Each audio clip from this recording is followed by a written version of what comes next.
ঘুরতে যাওয়ার আর একদিন বাকি, তার মধ্যে আমি এখন যাচ্ছি পার্লারে। কারণ কোথাও যাব আর তার আগে পার্লার যাব না সেটা তো হয় না। তো একটু লুকসটা চেঞ্জ করে আসি, মানে হেয়ারটা একটু চেঞ্জ করব, দেখি শর্ট করি না অন্য কিছু। যাই হোক, সব কিছু তোমাদের সাথে শেয়ার করবো। বাট একটা কথা হচ্ছে, আমার শরীরটা এতটাই ডাব ডাব লাগছে, মানে গত 4 দিন ধরে এত পরিমাণ ঠান্ডা লেগেছে, তো গলার ভয়েস শুনে তোমরা বুঝতে পারছো। তো লাগেজও এখনও গোছাইনি, ওই আমার ট্রলি ওখানে ওরকমভাবে পড়ে রয়েছে, কিচ্ছু গোছানো হয়নি। আর ওই নিচে একটা দুটো জিনিস দেখতে পাচ্ছ, ওগুলো আমার মেয়ে এসে ফেলেছে। তো এখন গোল্ডি রয়েছে ওই ঘরে, আমি এখন যাবো পার্লারে। জানি না কতক্ষণ টাইম লাগবে।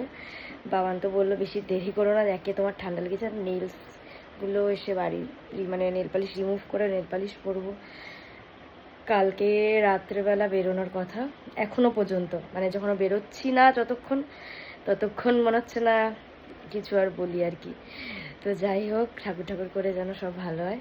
তো চলো, এখন আর কথা বলবো না, এমনিতেই লেট হয়ে গেছে, এখন পার্লারে যাই। তো কী কী সার্ভিস নিলাম সব কিছু তোমাদের সাথে শেয়ার করবো। তো চলো।